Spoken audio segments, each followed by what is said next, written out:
I have waited so very long now, waiting in a universe of antimatter. Omega shall be free!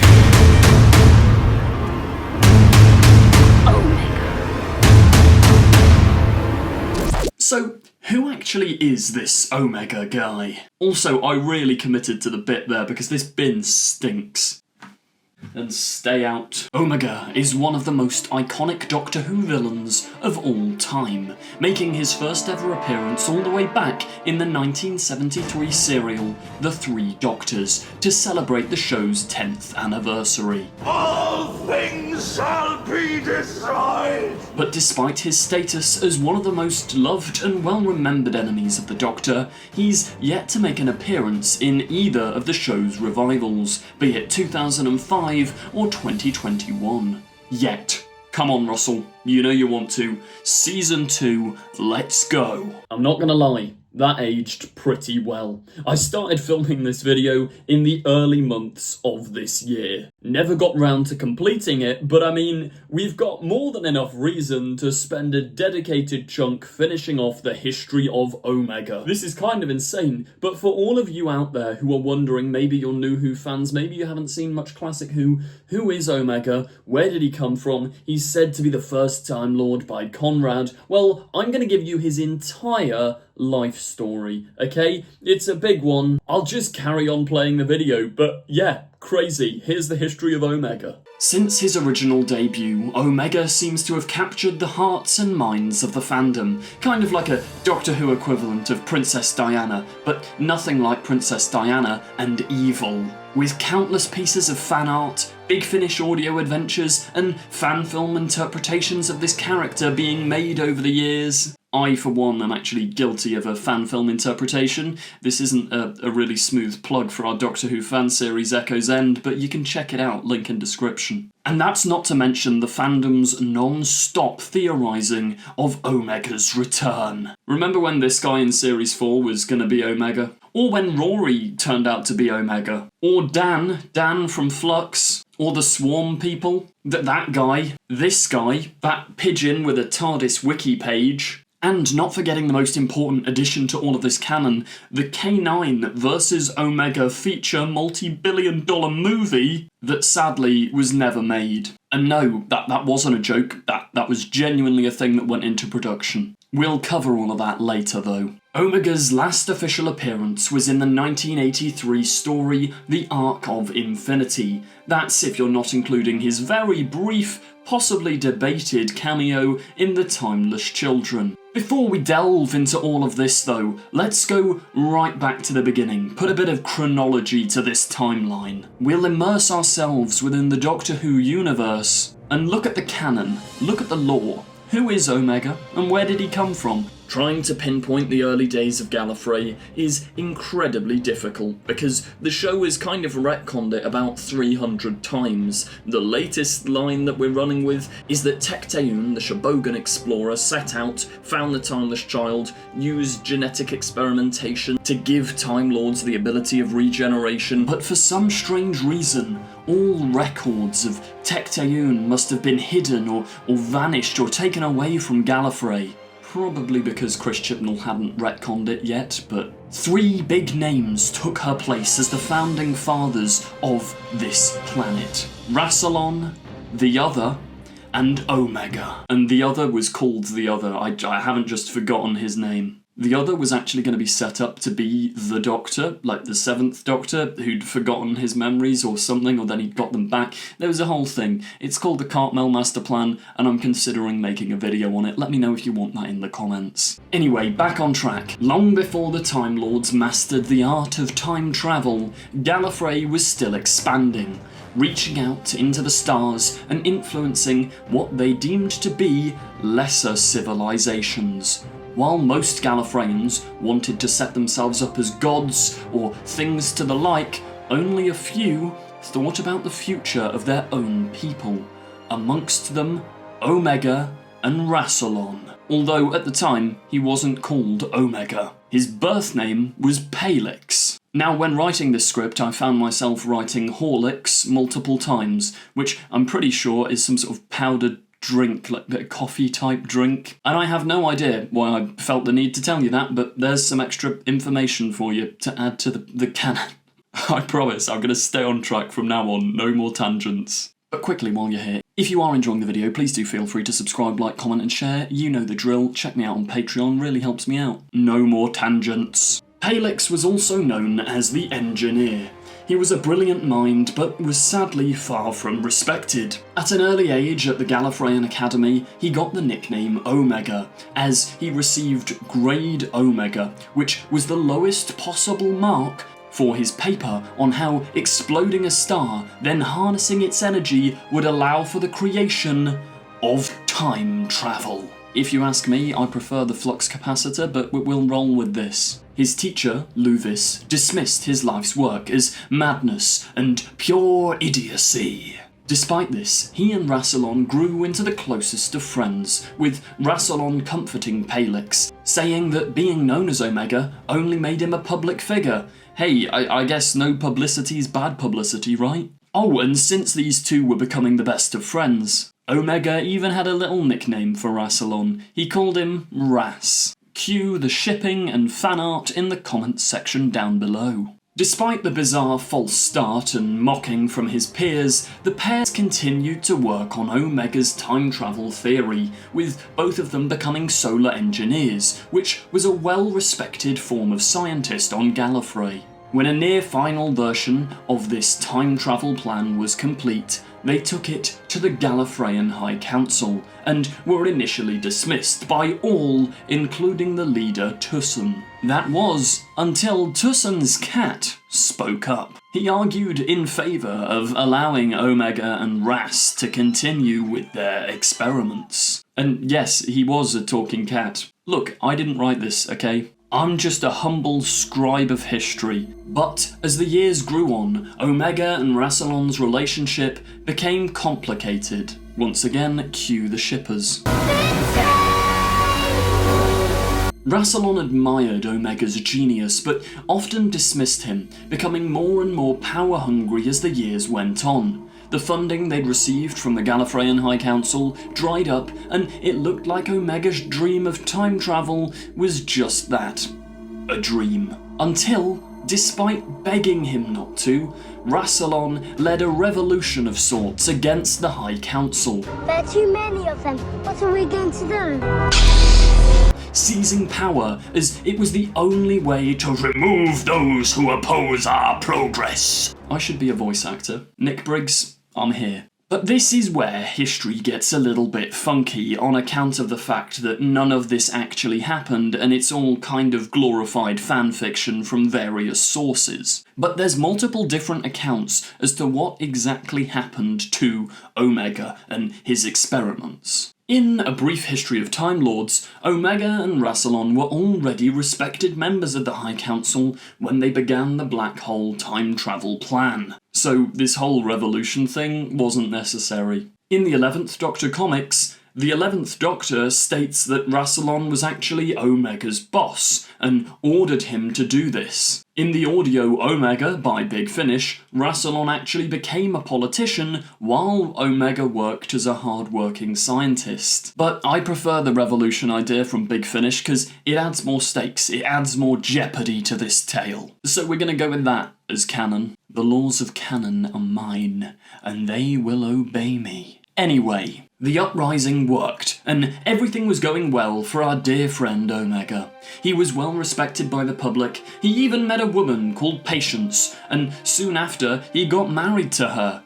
And then he was ready. His time travel plan was almost complete after years and years of hard work. This was about to change Gallifrey forever. Rassilon and the other helped finalise the project, resulting in this little thing here, the Hand of Omega, seen in Remembrance of the Daleks. There's varying accounts where this thing is actually Omega's hand, or Omega's second-in-command's hand, or, as stated in the actual canon episode of Doctor Who, Revelation of the Daleks, it's just a metaphorical hand because the Time Lords are a bit poncy. You guys make up your mind. Is it a real hand or not? This handy little device was known as a stellar manipulator, which would make stars go supernova, allowing Omega to harness and use their energy to create time travel.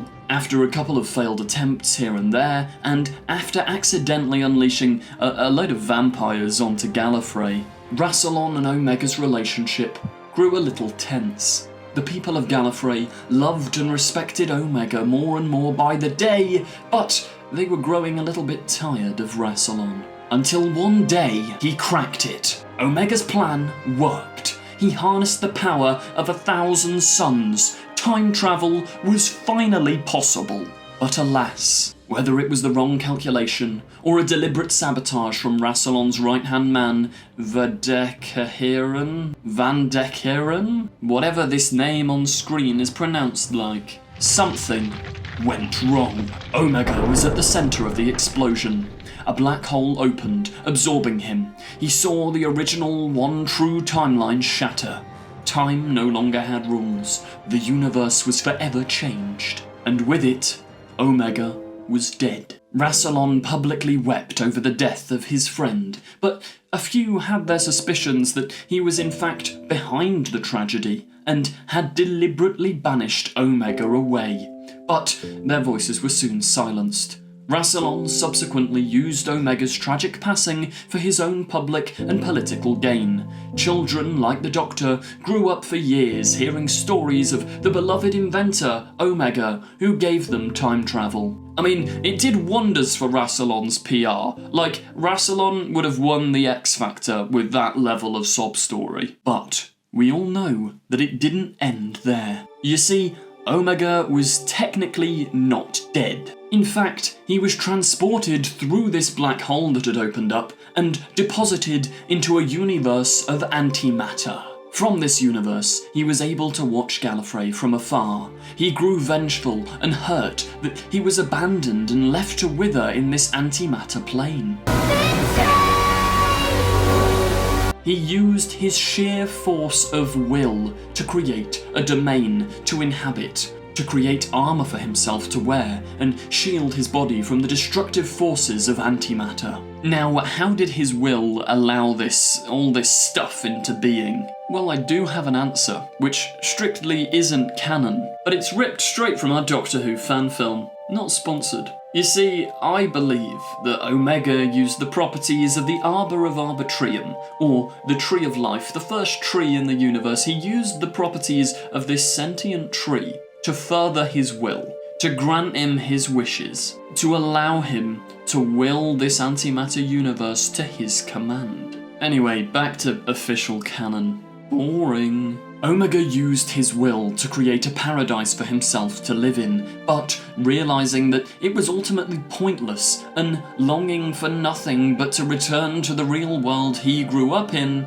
he understandably became depressed and hopeless, allowing his willed creation to turn into nothing more than an abandoned grey wasteland. He did, however, will in his own gel guards to protect him from any forces outside. Despite having the strongest of wills, his will was failing him, until he set his sights on a new goal. A deadly vengeance of deadly revenge. He concocted a plan to get back to the real universe and seek destruction upon those who once wronged him, eventually taking Gallifrey as his own. He tried many plans and they all failed, until a new plan formed in his mind, partly inspired by the Verdigris. These names aren't easy to pronounce. The Verdigris, who had once entered the antimatter universe while trying to free the Third Doctor from his exile on Earth. The idea it gave him was to swap places with a captured Time Lord, trapping them in his prison, while he returned to the real universe, effectively stealing their body. And who better to use than the Doctor. To weaken the Time Lords and stop them from interfering, Omega used a black hole to drain Gallifrey's energy. He then sent his gel guards to track down the Third Doctor and pull him into the black hole. With no way to send help, the High Council decided to enlist the Doctor's past selves to help him. They brought in his second incarnation and even contacted his first for guidance. When Omega finally pulled the Doctors into his domain, the antimatter universe automatically converted everything inside it, including them, into antimatter. Because, you see, a little bit of science here, if antimatter and normal matter meet, boom! Big explosion. But when Omega was preparing for his departure, much to his horror, he discovered that the antimatter universe had entirely disintegrated his physical form. Because beneath that mask, there is nothing left of you. All that existed were his robes, his helmet, and sheer force of will.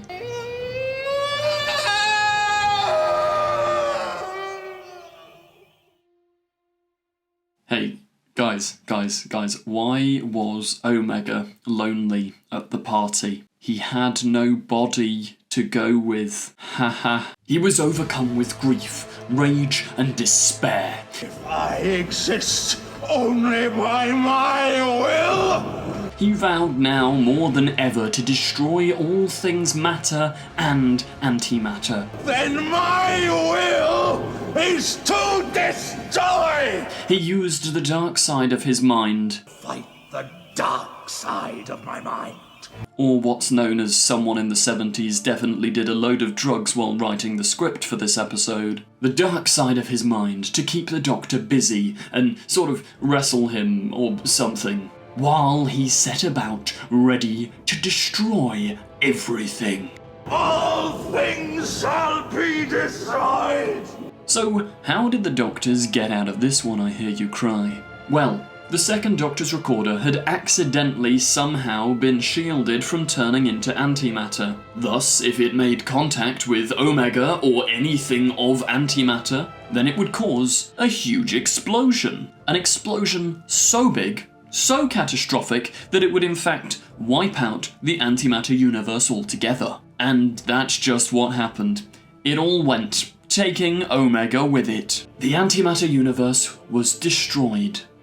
Or was it? Once again, Omega's will prevailed, and his failure only further grew his hunger for revenge. As mentioned prior, many on Gallifrey were deeply fond of Omega, and cults wishing for his return had sprung up over the years. One of these cultists was Hedin, a member of the Gallifreyan High Council, who suspiciously has the same face as the Toymaker. You see, this was back when Doctor Who just reused actors without coming up with a bizarre reason for, like, multi-spatial duplicity or whatever you call it. Henin or Hedin, my script says two different things, decide for yourself which is his actual name, managed to make contact with Omega's will, aiming to help him back into the real universe. Omega was granted access to the dimensional gateway known as the Arc of Infinity. This was a portal that could move things between his antimatter universe and our real universe. However, there's still one huge problem.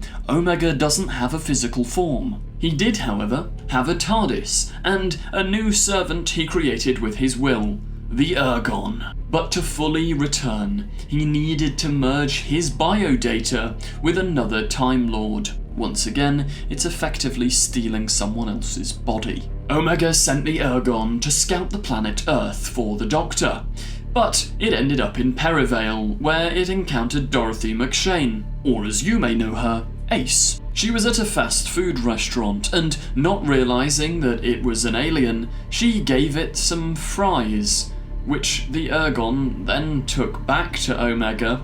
Omega ate somehow, despite not having a body, and, Omega wasn't too impressed. Not because the Ergon had failed to bring him the Doctor, but because the chips didn't have enough salt on them. Once again, I promise you, I'm not just making this up. That little Ace section came from the official Doctor Who magazine. issue 199, entitled Antimatter with Fries. But back to the more pressing matters. Hedin the Time Lord was still secretly helping Omega by sending him the biodata of Peter Davison's 5th Doctor. Omega then set up base in Amsterdam. I still don't really get why Amsterdam of all places. Maybe Omega just liked to chill, if you know what I mean. Slowly but surely, Omega began merging the Doctor and his biodata, planning to use the Doctor's body to re-enter the real universe. To prevent this, the Time Lords sentenced the Doctor to execution. But this was obviously gonna happen. It was all part of Omega and Hedin's plan. The execution was rigged, allowing both Omega and the Doctor to hide inside the Matrix, out of the Time Lord's reach. Omega moved the Ark to Gallifrey, hoping to take control of the Matrix and use its power to form a physical body for himself. He was reborn into an identical version of the 5th Doctor's body. However, the real Doctor tracked him down just in time to his base in Amsterdam and sabotaged all of his equipment, forcing Omega to enter the physical universe before his transformation was fully stable. As a result, his brand new 5th Doctor-looking body began to break down, reverting to antimatter. Realizing he was doomed, Omega refused to return to the antimatter universe. Instead, in a final act of defiance, he accelerated his transformation, intending to trigger a huge explosion. And when I say huge explosion, I mean an antimatter explosion that would wipe out the entire planet Earth. But before he could succeed, the Doctor took swift action. He used the Ergon's matter converter to stop him, disintegrating Omega before he could carry out his plan. Once again, Omega was dead. Or was he? As of April 2025, that is the last we actually saw of him in the official show. Or at least we thought that was the case. It's the 24th of May, as I record this video. Omega is returning to Doctor Who. The Rani, well, the two Ranis, not to be confused with the two Ronnies, have some form of evil plan. We're told by Russell T Davies, current showrunner, that the Underverse is rising. Omega's coming back. The clip of Omega that we heard in today's episode, Wish World, was actually his voice that I used at the start of this video from the Big Finish audio adventures. So how he's going to return? Is he going to be defeated? All of these questions are still up in the air, but don't go anywhere, because let's take a look at Omega's appearances in expanded media and see if any of that can help us piece together how he'll be included in the latest season of Doctor Who. But as mentioned at the start of this video, his adventures have continued in various forms of expanded media. A couple of notable inclusions are within the DW 2012 fan series universe, which I'm actually in an episode of. Well, that should have sorted it. Is everyone alright? Yeah, good, thanks. Go and check it out. It's a different fan series to the one I was plugging earlier, but it's a fun one. In this series, he takes the Doomsday weapon from Davros, then the Planet Converter from the Cybermen, and finally the Time Scepter from Gallifrey to wreak havoc upon the universe. Or, technically more canon, in Big Finish's audio dramas, the Gallifrey series, where the cult of Ohm is set up in his honour, and his disciples once again try to resurrect him during the presidency of Romana II. Or if comic books are your thing, there's an Omega comic series in which he once again tries to leave the black hole. Or, the best inclusion on this list, Doctor Who Echo's End, which sees Omega try and take the Doctor's regeneration. He then merges with the Master to come into our universe and has plans of universal domination, and accidentally somewhat births the Echo Doctor. But the most notable mention here, and the one that probably piqued your interest at the beginning of this video, is the Omega vs. K9 spin-off movie, which was set to be made. The film was titled Timequake, and was originally set to release in December 2017. In fact, I actually remember when this was announced. It was like early in secondary school, I'm pretty sure like year 7, and I remember leaving the school gates, turning my phone on, having a look on, it would have been Instagram or something, and just being like, whoa, there's gonna be a K9 and Omega movie? But December 2017 came and went, and the movie's still not here. The film was actually written by Bob Baker, one of K9's original creators, and a legendary Doctor Who writer within himself. He also co-wrote Wallace and Gromit, Curse of the Were-Rabbit, and I'm pretty sure like most of the Wallace and Gromit films. And he was supposed to be bringing back K9 to have an action-packed space adventure, which was reported to have a multi-million dollar budget. Which, come on man, no way. Like, look, I'd fund it. If I had multi-millions, I'd be like, yeah, sure. But did a studio really give this project multi-millions of dollars? Although we're now in 2025 and there's been no word of this entire project since, so it's safe to say it's not only stuck in development hell, but it's gone. It's dead. As for when or if we'll ever see Omega again, we can only hope. Now that this new Russell T Davies era of Doctor Who has a big focus on gods, it wouldn't be too surprising, because I'm pretty sure there was a rights issue with Omega, which is maybe why he hasn't been used for many years. But with Disney cash, Russell can probably convince the Bob Baker estate to allow the usage of the character. Would you like to see Omega come back in a future season of Doctor Who, or his own spin-off movie, or a K9 spin-off series? Let me know in the comments down below. If you did enjoy, please do remember to like, comment, subscribe. But before we go, I'm going to give you 5 fun, quick, fast-paced Omega facts. When developing the character, they almost called him Om, as upside down, that spells or looks like Who, as in Doctor Who, and he was supposed to be some sort of opposite to the Doctor. Yeah, that one's a bit random, but kinda cool. The legendary Brian Blessed played Omega in a bunch of Big Finish audio dramas, and I can see why. If you've ever heard his voice, he is genuinely perfect casting in my opinion. Omega's spouse, Patience, in expanded media, also married the Doctor, and is in fact the grandmother of Susan. So no wonder Omega had a grudge against the Doctor. He literally was Mr. Steal Your Girl. Imagine being a well-regarded scientist, your wife thinks you've died, and then she gets with the Doctor, and then has a kid with the Doctor. You'd be fuming. On Team Omega.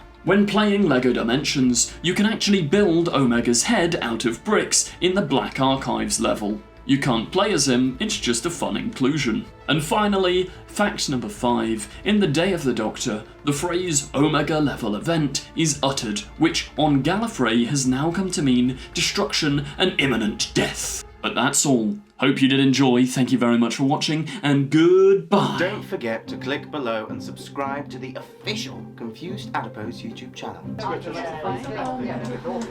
I will destroy you! She's not seen a single episode. No, I've watched your episodes. Keep these sonic screwdrivers. What else am I saying about the film? Don't watch this one.